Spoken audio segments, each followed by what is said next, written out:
ازيكم يا حلوين؟ عاملين ايه؟ يا رب تكونوا بخير. اهلا بيكم يا برج الاسد. يلا بينا نشوف طاقتك فيها ايه. القراءة دي ليكم من يوم 10 ليوم 31 يوليو 2025. القراءة عامة وشاملة كل الأصعدة، طاقة عامة، مهنية، مادية، صحية، عاطفية، للعزاب والمرتبطين، المتجوزين، وكمان المنفصلين. وكمان هنتكلم عن الطرف الثالث لو ظهر معانا في القراءة يا برج الأسد. لو لقيت القراءة دي بتنطبق عليك ما تنساش تعمل لايك وتشترك في القناة وتفعل الجرس. وكمان لو حابب قراءة خاصة تقدر تتواصل معايا على الواتساب، الرقم موجود في صندوق الوصف تحت الفيديو على طول. ويلا بينا نشوف اللي جاي لبرج الأسد في النص التاني من يوليو ايه يا أسد.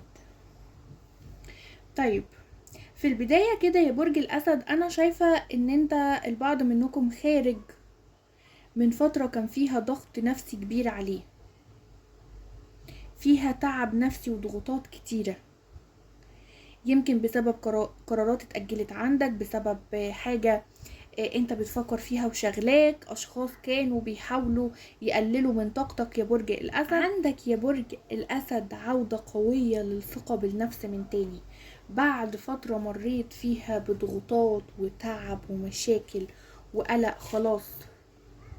خلاص هتاخد خطوة وهتمسك زمام الامور في ايدك يا برج الاسد. في عندك تغيير كبير الفترة الجاية، في تصرف هتعمله هيخلي الكل يعيد حساباته فيك يا برج الأسد، إذا كان مع الشريك أو مع الأصدقاء أو حتى مع العيلة. عندك يا برج الأسد شايفة إن أنت عندك تغيير شامل في جميع الجهات. ناس كتيرة كانت مستنياك إن أنت تقع أو تتكسر يا برج الأسد، لكنك داخل المرحلة دي بطاقة قوية جدا وبتقول أنا راجع أقوى من الأول. أنا وقعت شوية لكن راجع أقوى من الأول وهكمل. عندك بدايات حلوة، عندك حظ حلو الفترة الجاية يا برج الأسد. شايفة ان انت هنا كمان مش هتسكت على اي تجاوزات بعد كده يا برج الأسد.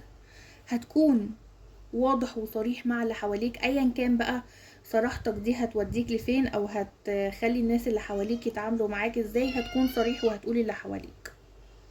طيب، من الناحية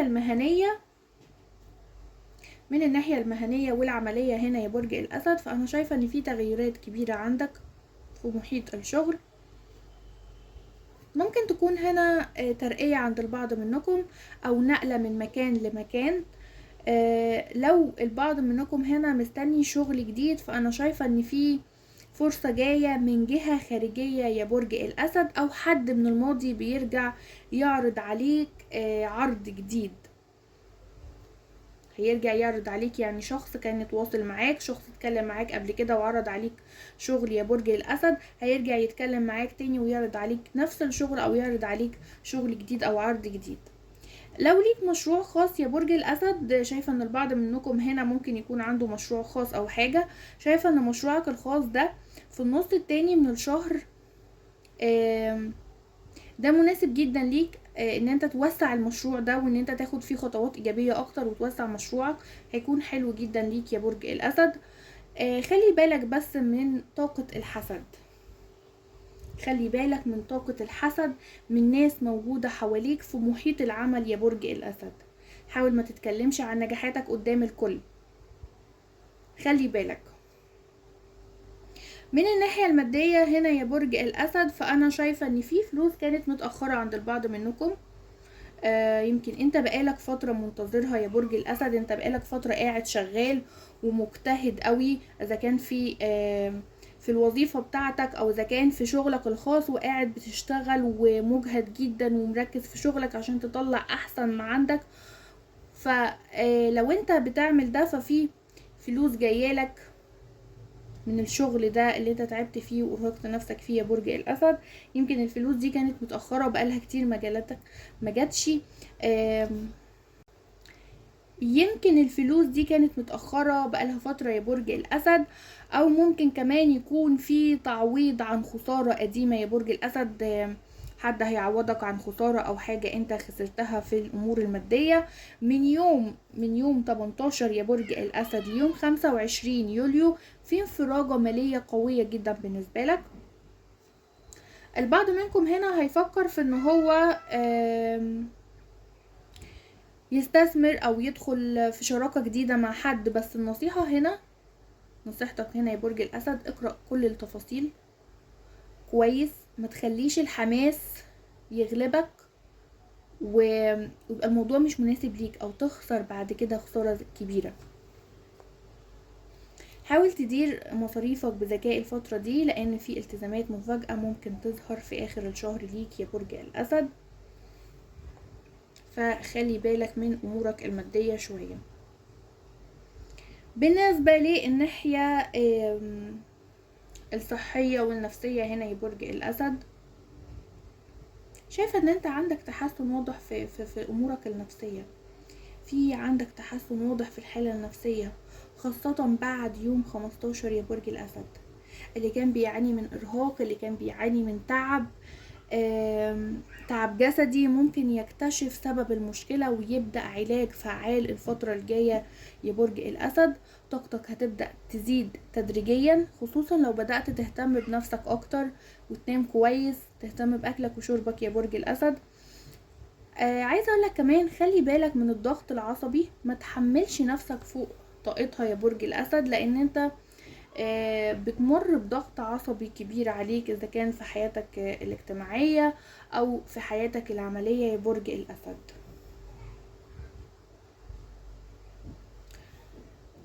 طيب بالنسبة للامور الاجتماعية عندك او العيلة بالنسبة لك يا برج الاسد، شايفة ان البعض منكم في تصفية قوية للعلاقات، هتصفي علاقات كتيرة من حياتك، هتخرج ناس كتيرة من حياتك يا برج الاسد، هتخرج ناس وهتدخل ناس جديدة. حد من العيلة او من الاصدقاء اللي كنت مفتقده هيرجع يتواصل معاك تاني يا برج الاسد. شايفة كمان هنا ان البعض منكم ممكن يكون في مناسبة اجتماعية او عزومة هتحضرها يا برج الاسد، وهتحس فيها بتقدير كبير ليك وباهتمام كبير ليك يا برج الاسد.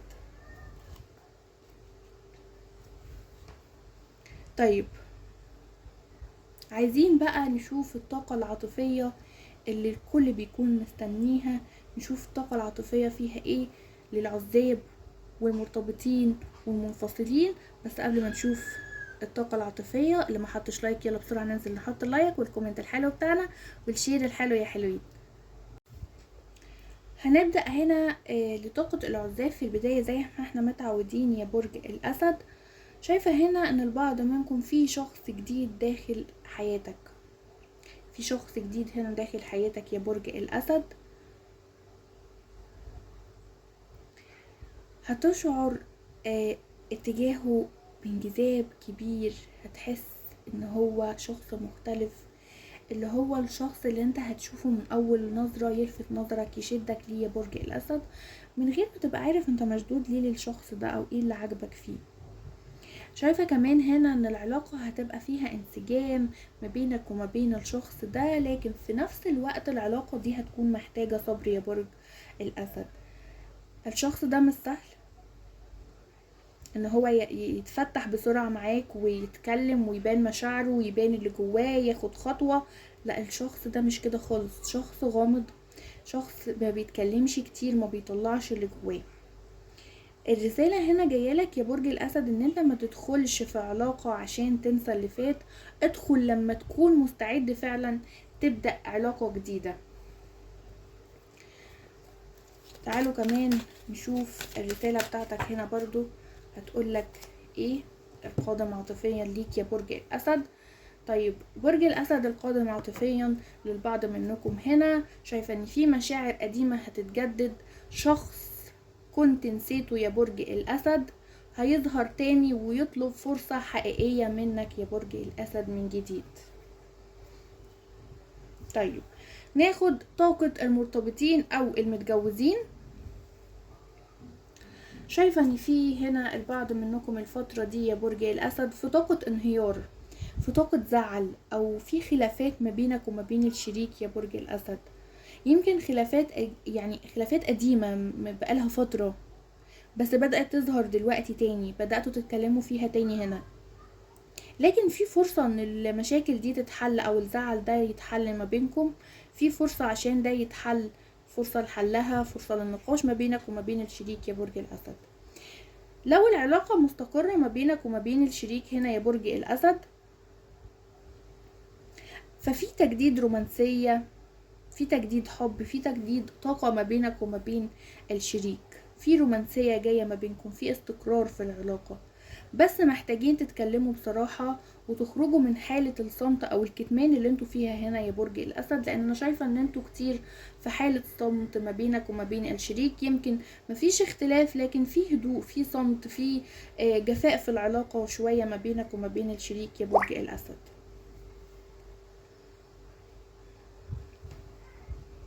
طيب بالنسبة لطاقة المنفصلين هنا، كله بيسأل دلوقتي طيب يا دودو في رجوع؟ الشخص ده انا لسه بحبه وبفكر فيه، هو هيرجع لي، هيتواصل معايا، هيتكلم، طب هو بيفكر فيا؟ عايزه اقول لكم هنا ان انا شايفه ان في طاقه رجوع قويه للبعض منكم. طبعا دي طاقه عامه ما بتنطبقش مع الكل، احنا بناخد المنطبق معانا بس وبنسيب الباقي للكون. طيب الطاقه برضو للراجل والست. طيب في طاقه رجوع، في طاقة رجوع قوية جدا للبعض منكم يا برج الأسد، خصوصا لو الانفصال كان بسبب سوء تفاهم مش خيانة. شايفة كمان هنا يا برج الأسد ان في شخص عند البعض منكم، شخص من الماضي بيراقبه، شخص من الماضي بيبص عليه، عايز يعرف أخباره، بيراقبك من بعيد لبعيد يا برج الأسد وبيتمنى يرجع، بس قاعد مستني هنا خطوة منك انت. بس في نفس الوقت هنا في طاقة تردد عندك يا برج الأسد. البعض منكم في عنده طاقة تردد، محتار إذا كنت ترجع ولا لأ. خد وقتك واسأل نفسك، هل فعلا الشخص ده اتغير وانت عندك استعداد ترجع للعلاقة تاني ولا لأ؟ طيب نوايا الشخص ده ايه يا برج الأسد ليك؟ تعال نشوف نوايا الشخص ده ليك ايه. برج الأسد شايفة ان الشخص ده خد خطوة ان هو يبتعد عن الطرف الثالث ويرجع العلاقة ما بينك وما بينه من جديد. بس هو هنا عايز يعرف هل انت هتسامحه وهتديله مساحة ان هو يخش حياتك من تاني ولا لا يا برج الأسد. فمعنى كده ان البعض منكم هنا كان في طرف ثالث عنده في العلاقة، والشريك هنا ناوي ان هو يرجع يتواصل معاك وينفصل وينعزل ويبعد عن الطرف الثالث ويرجع العلاقة ما بينك وما بينه من جديد. بس عايز يعرف انت هتتقبل ده وهتسامحه وهتديله فرصة ولا لا يا برج الأسد. طيب عايزة اقول لكم هنا لو في علاقة ثلاثية او في طرف ثالث، فالحقيقة هتظهر يا برج الأسد، الحقيقة هتظهر سواء ليك او للطرف التاني. لو انت الشخص اللي في علاقة فيها طرف ثالث فغالبا هتاخد قرار مصيري بالخروج منها يا برج الأسد. ولو شريكك اللي متورط في طرف ثالث فهتكتشف الحقائق وهتعرف، هتخليك هنا تفكر في الموقف وفي العلاقة دي من جديد يا برج الأسد. يعني لو الشريك مع طرف ثالث بيتواصل فانت هتكتشف وهتعرف ويجيلك أدلة أكتر، حتى لو انت شاكك يا برج الأسد فهتظهر قدامك الأدلة دي. هناخد كمان نصايح ليك في النص التاني من يوليو يا برج الأسد. نشوف النصايح ليك هنا يا برج الأسد من النص التاني من يوليو. نصايحك هنا بتقولك اسمع قلبك بس اسمع عقلك الأول يا برج الأسد. لو حسيت بطاقة سلبية من شخص ما تترددش انك تبعد عنه على طول، ما تأجلش المواجهة، لكن خليك ذكي، خلي المواجهة دي في توقيتها، في توقيت المناسب. يعني حتى المواجهة دي ما تتسرعش فيها يا برج الأسد. حاول ان انت تخصص وقت لنفسك، بعيد عن الناس، بعيد عن التشتت، بعيد عن العصبية. خد ساعتين بريك كده مع نفسك، انعزل فيهم مع نفسك يا برج الأسد، غير طاقة. برج الأسد عايزة أقولك كمان إن أنت محتاج الفترة الجاية، البعض منكم محتاج إن هو يركز على جسمه شوية.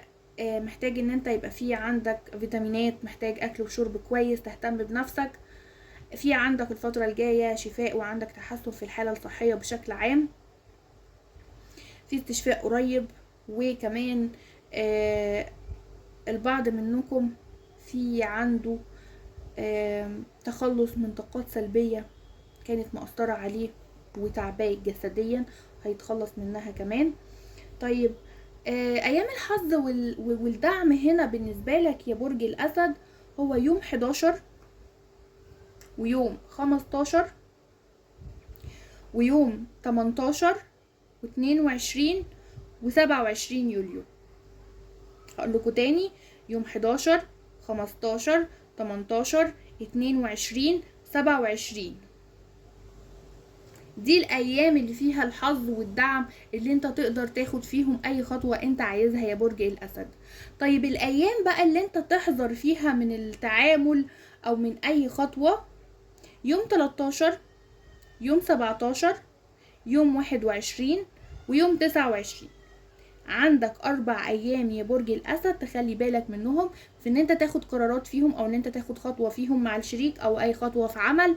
تخلي بالك من الايام دي: يوم 13 17 21 29. تعالى كمان نشوف كارت التحذير بتاعك يا برج الأسد، هيحذرك من مين وهيحذرك هيقولك ايه. كارت التحذير بتاعك هنا بيقولك احذر ضعف الشخصية. ضعف شخصيتك بيخلي ناس تقلل منك، او ناس بتقولك اراء غلط وبتضلك يا برج الأسد. فخلي بالك، الكارت هنا منطبق على الذكر والأنثى. طيب ضعف شخصيتك، انت مش شرط ان انت تكون ضعيف مع كل اللي حواليك يا برج الأسد، لان كتير منكم دلوقتي انا شخصيتي مش ضعيفة. لا، بس في بعض الاشخاص حواليك انت شخصيتك ضعيفة معاهم. ممكن الام، ممكن الاب، ممكن الشريك، الزوج، في حد انت بتكون شخصيتك ضعيفة معاه، ده طبيعي.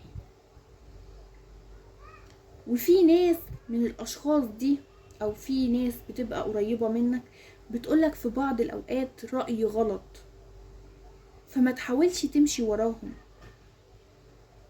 ما تحاولش تمشي وراهم. في حروف في اسامي الاشخاص ده حرف النون او الميم او الكاف او الهاء.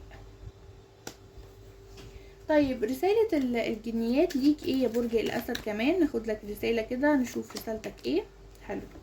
رسالة الجنيات ليك يا برج الأسد بتبشرك بشرة خير، بتقول ان البعض منكم عنده طاقة حمل، عندك مولود طفل يجلب بركة هائلة لك وللعالم يا برج الأسد. في عند البعض منكم طاقة حمل ومولود جديد، ممكن ليك أو لحد من الأهل القريبين منك يا برج الأسد. دي كانت طاقتك يا برج الأسد من يوم 10 يوليو ليوم 31 يوليو 2025. لو حسيت ان القراءة دي لمستك اعمل لايك وشاركها مع حد من برج الأسد، وسيب لي تعليقك عشان أعرف رأيك، واشوفك في الفيديو الجاي إن شاء الله. ولو حابب قراءة خاصة تفصيلية أكتر، رقمي موجود في صندوق الوصف تحت الفيديو على طول. أشوفكم على خير يا حلوين، سلام.